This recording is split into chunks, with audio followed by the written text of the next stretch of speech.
National conference और कांग्रेस के उम्मीदवार काबिज हो चुके हैं, तो बीजेपी ने जम्मू कश्मीर में अच्छा प्रदर्शन करते हुए 19 सीटें हासिल की हैं।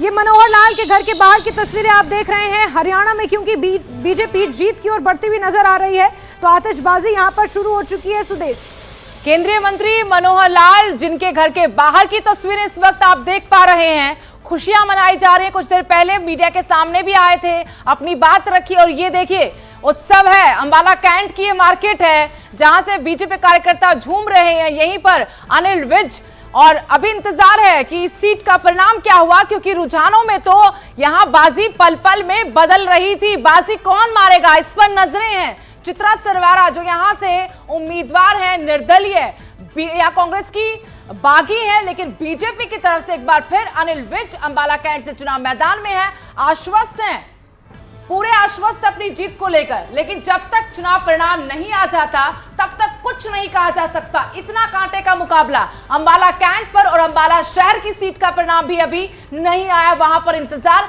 जहां पर चित्रा सरवारा के पिता निर्मल सिंह चौधरी निर्मल सिंह चुनाव मैदान में कांग्रेस की टिकट पर, घर वापसी उनकी भी हुई है। इस विधानसभा चुनाव से ठीक पहले अपनी बेटी के लिए भी टिकट की मांग कर रहे थे, टिकट नहीं दिया, परविंदर सिंह परी को टिकट दिया, लेकिन उनका मुकाबला अंबाला शहर में असीम गोयल से है, पूर्व कैबिनेट मंत्री। अगर अंबाला कैंट का जिक्र हो रहा है, तो क्या यहाँ पर सैलजा गुट और हुड्डा गुट के बीच में जो तनातनी चली थी, जिसके चलते यहाँ पर परविंदर सिंह परी को मैदान में उतारा गया, उस गुटबाजी का असर कहीं ना कहीं सीट पर देखने को मिल रहा है कि मुकाबला त्रिकोणीय हो गया, और जो मुकाबला कांग्रेस बीजेपी के बीच हो सकता था वो सीधे चित्रा सरवारा और अनिल विज के बीच हो गया। बिल्कुल बिल्कुल सही है ये बात, क्योंकि अगर यहाँ पर चित्रा सरवारा को टिकट पार्टी देती तो बहुत मजबूत स्थिति में आज होती। मजबूत क्योंकि चित्रा सरवारा है, लगातार लोगों के बीच में रही, चाहे वो आम आदमी पार्टी में रही या पहले अपनी पार्टी उनकी थी, अपने पिता के साथ काम करती रही। वही उनका इलाका, वही उनकी कर्म भूमि है, वही उनकी जन्मभूमि है। अंबाला कैंट में काफी लंबे अरसे से वो मेहनत कर रही थी, आम आदमी पार्टी के साथ जुड़कर भी गली गली नुक्कड़ नुक्कड़ जाकर जनसभाएं करना, लोगों को जागरूक करना। लेकिन आपको बता दें कि क्योंकि कांग्रेस ने उनको टिकट नहीं दिया, वहां से परविंदर सिंह परी को टिकट दिया, जो कुमारी सैलजा के समर्थक माने जाते हैं। लेकिन यहां पर नुकसान होगा कांग्रेस को, जिस तरीके से मुकाबले में बनी रही चित्रा सरवारा। आखिरी वक्त में तो तय किया था कि निर्दलीय चुनाव लड़ूंगी, और सामने अनिल विज जैसे बड़े कद के नेता, आप समझिए 6 बार विधानसभा पहुंचे हैं, और शुरुआत वहां से हुई जब कोई जनाधार प्रदेश में बीजेपी का था नहीं। एनएलडी के साथ रहकर किस तरीके से सत्ता में शामिल जरूर होते थे, लेकिन 2 विधायक फिर 4 विधायक सुषमा स्वराज के वक्त से वो लगातार वहां से चुनाव लड़ रहे हैं, चुनाव जीत रहे हैं, जनता के बीच रहते हैं। और 2000 सुदेश, और आज अपनी जीत को लेकर काफी आश्वस्त नजर आ रहे हैं। लेकिन आपने जिक्र किया आम आदमी पार्टी का, और आम आदमी पार्टी को लेकर किस तरह से आपका टेक है, क्योंकि आम आदमी पार्टी के मुखिया अरविंद केजरीवाल बड़े एग्रेसिव तरीके से जब जेल से छूट कर आए तो हरियाणा विधानसभा चुनावों की कमान उन्होंने संभाली, मुख्यमंत्री पद से इस्तीफा दिया और सोचा कि यहां से अपनी जमीन को और मजबूत करेंगे, हरियाणा का विधानसभा चुनाव लड़ेंगे और फिर दिल्ली के लिए कहीं ना कहीं एक अपना ग्राउंड और मजबूत करेंगे, एक वहां से शुरुआत करेंगे दोबारा। लेकिन आम आदमी पार्टी एक भी सीट हरियाणा में नहीं जीत पाई, जबकि बड़े एग्रेसिव तरीके से अरविंद केजरीवाल ने वहां पर कैंपेनिंग की, रैलियां की, पंजाब के मुख्यमंत्री भगवंत मान, कई वहां पर प्रेस कॉन्फ्रेंसेस हुई, लेकिन उसके बावजूद भी आम आदमी पार्टी एक भी सीट दिल्ली से सटी हुई जो हरियाणा की सीमा है वहां पर भी मुझे लगता है जास्मिन की अगर सिर्फ एक सीट को छोड़ दे, जमानत भी जब्त करवाई होगी बाकी सभी सीटों पर, क्योंकि जनाधार नहीं था, जमीन पर आम आदमी पार्टी थी नहीं। वो ठीक है दिल्ली में है, लेकिन पंजाब में करिश्मा किया, वहां पे प्रचंड बहुमत के साथ था। लेकिन हरियाणा, हर राज्य की अपनी एक राजनीति होती है, आम आदमी पार्टी की यहाँ पर राजनीति नहीं थी। बड़े बड़े दिग्गजों ने क्या कुछ कहा है, अभी रुझानों के बीच में, परिणामों के बीच में एक एक सिलसिलेवार तरीके से आपको सुनवाते हैं जरा। ਬਰਾਦਰੀ ਦੇ ਰਤੀਆ ਹਲਕੇ ਦੇ ਮੇਰੇ ਭੈਣ ਭਾਈਆਂ ਦਾ ਪਿਆਰ ਹੈ, ਜਿਹਨੇ ਇੰਨੀ ਵੱਡੀ ਲੀਡ ਮਤਲਬ ਜੋ ਮਿਲ ਰਹੀ ਹੈ 25,000 के क्रॉस हो जाएगी जी। बहुत मैं मेरे हल्के की जनता का बहुत कोटन कोट धन्यवाद कर। मैं अपना 24 घंटे भैन भाइयों के विच रहा, प्रेम प्यार आ, दुख सुख हमेशा जनता के विच नाल वंडिया, इसे करके जिहड़ा है अपना मैनूं इन्ना वड्डा प्यार जिहड़ा है मेरे रतिया हल्के के 36 जातपुरा के भैन भाई। ये हर उस लड़की की, हर उस महिला की लड़ाई है जो संघर्ष के रास्ते को हमेशा चुनती है। आज संघर्ष की जीत हुई है, सच्चाई की जीत हुई है और मैं चाहती हूँ कि हमारे लोगों ने जो प्यार प्रेम दिया है, जो इस देश ने मेरे को प्यार प्रेम दिया है, उसको मैं हमेशा बना के रखूँ, उनके विश्वास को हमेशा बना के रखूँ। राजनीति में अगर आ गए हैं तो कंटिन्यू इधर ही रखेंगे। लोगों ने प्यार प्रेम दिया है, उनके लिए काम भी करना पड़ेगा फील्ड में रह के। ऐसा तो है नहीं कि हम दोनों चीज़ें कर सकते। शहर की अकेले की बात नहीं है, पूरे जुलाना विधानसभा के लोगों ने जो मेरे को प्यार प्रेम दिया है, जितनी उम्मीद से मुझे वोट किया, हर एक वोट को मैं चाहती हूँ कि हर एक वो वोटर खुश होना चाहिए जिन्होंने मेरे पे उम्मीद जताई है। तो वो कोशिश रहेगी हमारी। क्या एक्सपेक्ट कर सकते हैं आपके एंड से? हाँ जी, स्पोर्ट्स के लिए क्या एक्सपेक्ट कर सकते हैं आपके एंड से? देखिए मैं स्पोर्ट्स पर्सन हूँ, जितना हो सकता है मैं स्पोर्ट्स के लिए करूँगी और मैं एक फील्ड में सीमित नहीं रहना चाहती। हर फील्ड के लोगों ने, हर किसान का मेरे हैं, चाहे नौजवान हैं, सभी ने मेरे को वोट दिया है। तो सभी की जो जिम्मेदारियाँ हैं वो मैं बखूबी निभाने की। मैंने कहा था कि सरकार भारतीय जनता पार्टी सरकार हमारी, ये जो सारे जो एग्जिट पोल थे वो सारे फेल हुए। हमने पहले कहा था कि एग्जिट पोल। सर कैसे देखते हैं मुकाबला बड़ी टफ था, मतलब नेक तो नेक रहा, बहुत ज्यादा वोट से नहीं है। देखिए ये इसके अंदर एक हार एक जीत होती है। कैथल के लोगों ने ये निर्णय कर लिया था कि वो न्याय की लड़ाई लड़ेंगे, सदाचार और सद्भाव की लड़ाई लड़ेंगे। राहुल गांधी जी और खड़गे जी के नेतृत्व में विश्वास कर कैथल की तपोभूमि लड़ेगी और पूरे कैथल में पूरे कैथल में कांग्रेस पार्टी इसलिए भारी बहुमत से जीत रही है। ये दर्शाता है कि प्रदेश के ट्रेंड को तोड़कर कैथल ने राहुल गांधी जी में, खड़गे जी में, कांग्रेस में विश्वास जताया है।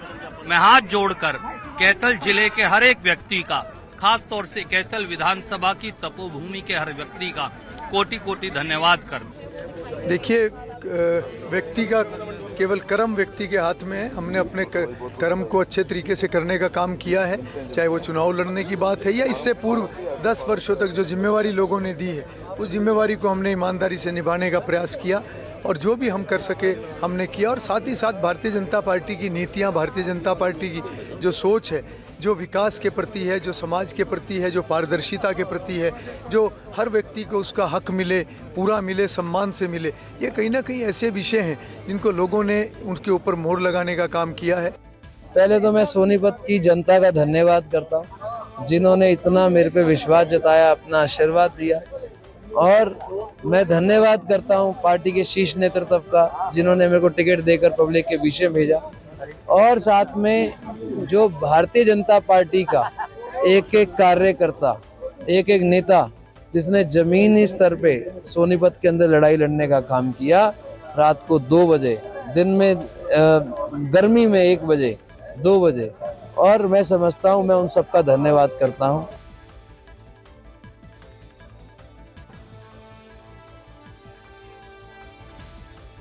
उससे पहले हरविंदर कल्याण को, जरनैल सिंह को, कांग्रेस के राज्यसभा सांसद रणदीप सिंह सुरजेवाला को, विनेश फोगाट को आप सुन रहे थे एक एक कर किस तरीके से जीत का जश्न मनाया जा रहा है। और ये पूजा चौधरी हैं, वरुण मुलाना की धर्मपत्नी है। मुलाना सीट जीत चुकी है कांग्रेस, लेकिन बहुमत के आंकड़े से बहुत दूर बीजेपी सरकार बना रही है। रुझानों में सुबह से कोई ज्यादा तब्दीली नहीं आई, जैसा कि हमें लग रहा था। कहीं ऐसा तो नहीं है कि थोड़ा सा दिन आगे बढ़ेगा, वक्त बीतेगा, उसके बाद ये टैली बिल्कुल ही बदल जाए। ये अब विजय जुलूस निकाले जा रहे हैं। आपको तस्वीरें दिखा रहे हैं, अलग अलग जगहों की अलग अलग उम्मीदवार जो जीत कर आए हैं, जनता के बीच पहुंच रहे हैं और रुझानों में बहुमत बीजेपी का। बिल्कुल। और प्रदेश में सुदेश बीजेपी जिस तरह से सरकार बनाती हुई नजर आ रही है, इसके बाद अब एनालिसिस का दौर भी शुरू होगा। कुछ क्या कारण रहे हार जीत के, उसे भी खंगालने की कोशिश की जाएगी। तो कुछ जो अभी तक मुख्य बिंदु सामने आए उसके मुताबिक सुदेश, खबर ये भी निकल कर आई है कि शहरी जो हरियाणा की सीटें हैं वहां से बीजेपी ने बढ़त हासिल की है, यानी कि शहरी क्षेत्रों में कहीं ना कहीं बीजेपी को लोगों ने पसंद किया है और वहां की लगभग 21 सीटों से बीजेपी ने लीड ली है। और यही कारण है कि बीजेपी इस तरह से तीसरी बार सत्ता में काबिज होती हुई नजर आ रही है। तो वहीं अगर जाट वोटर, जिसको लेकर कांग्रेस ने कहीं ना कहीं एक नैरेटिव सेट किया था कि जाट वोटर्स बीजेपी से बहुत ज्यादा नाराज चल रहे हैं, किसान वोटर्स बीजेपी से बहुत ज्यादा नाराज चल रहे हैं। तो जाटों की अगर बात की जाए तो 2019 में लगभग 31% जाट वोटर्स ने बीजेपी को वोट किया था, लेकिन 2024 विधानसभा चुनावों में अगर तथ्यों के आधार पर देखें, जो फिगर्स अभी तक सामने आई हैं, उसके मुताबिक लगभग 51% जाट वोटर्स ने बीजेपी को पॉलिटिकल पार्टी के तौर पर पसंद किया है। तो जिस तरह से जिन ग्राउंड्स पर कांग्रेस पार्टी ने ये चुनाव लड़ा है, चाहे किसानों की नाराजगी की बात कही हो या फिर जिस तरह से सुदेश अग्निवीर योजना का भी यहां पर जिक्र हो रहा था कि अग्निवीर योजना भी कहीं ना कहीं बीजेपी के खिलाफ जा रही है। किसान आंदोलन के बाद से किसान लगातार बीजेपी के खिलाफ चल रहे हैं। जाट वोटर्स जिनका कहीं ना कहीं हरियाणा विधानसभा सीटों पर अच्छा खासा प्रभाव है, 32 के आसपास ऐसी विधानसभा सीटें हैं जहां पर जाट वोटर्स अपना प्रभाव रखते हैं, वो बीजेपी से नाराज चल रहे हैं। ये वो तमाम दावे जो कांग्रेस कर रही थी, ये वो तमाम बातें, तमाम कारण जो कांग्रेस गिना रही थी जब प्रचार कर रही थी हरियाणा में, उसके बाद से जो ये आंकलन सामने निकल कर आया है, सुदेश, इसे कैसे देखा जाए? नहीं, कांग्रेस की तरफ से कभी प्रचार नहीं किया कि जाट हमारी तरफ है और बीजेपी से नाराज है। उन्होंने किसानों का मुद्दा जरूर उठाया कि किसान आंदोलन था, 3 कृषि कानून ले आए, काले कानून थे, तभी तो पार्टी को, सरकार को वापस लेने पड़े। तो एक नैरेटिव वो जरूर था कि कांग्रेस की तरफ से कि जो बीजेपी के खिलाफ गुस्सा है, किसानों का जो गुस्सा है उसको भुनाने की कोशिश की गई। और जहां तक बात है शहरी वोटर्स की, तो शहरी वोटर बीजेपी का वोटर कहा जाता है, लेकिन अभी हम जिलेवार तरीके से जो आंकड़ा दिखा रहे थे उसमें जहां ग्रामीण सीटें वहां पर बीजेपी ज्यादा हावी नजर आ रही है। तो ग्रामीण क्षेत्रों के मतदाताओं ने अगर बीजेपी को वोट दिया है, जो 22% दलित वोट बैंक जिस पर नजरें बीजेपी की थी, हर चुनावी जनसभा में बीजेपी के नेताओं ने वो मुद्दा उठाया। इसके पीछे की राजनीति कांग्रेस बहुत हल्के में ले गई। बार बार कहा गया कुमारी सैलजा दलित हैं, महिला हैं, उनके साथ अन्याय किया जा रहा है, क्यों नहीं आप उनको सीएम फेस प्रोजेक्ट कर देते। समझिए, ये बहुत बड़ा दांव था जो दांव चला बीजेपी ने। धोबी पछाड़ कह सकते हैं कि दलित वोटर को साधा है, जो जाट वोटर वो वोकल था, लेकिन दलित 22% जो वोटर्स थे उनकी वजह से बीजेपी को बहुत बड़ा फायदा हुआ है। बिल्कुल सुदेश, और एक चीज ऐड करना चाहूंगी जिस चीज का आप जिक्र कर रही हैं कि इसी आग में कुमारी सैलजा की नाराजगी ने घी की तरह काम किया, क्योंकि वो नाराज रही, अपने घर पर रही, चुनाव प्रचार में वो नहीं दिखी। बहुत देर से चुनाव प्रचार में कुमारी सैलजा की एंट्री हुई। तो जिस चीज की आप बात कर रही हैं कि बीजेपी ने इस चीज को भुनाया कि कुमारी सैलजा का अपमान किया है, कांग्रेस पार्टी में दलित महिला है और दलितों का कांग्रेस पार्टी अपमान कर रही है, कुमारी सैलजा की नाराजगी ने इस चीज को बल दिया।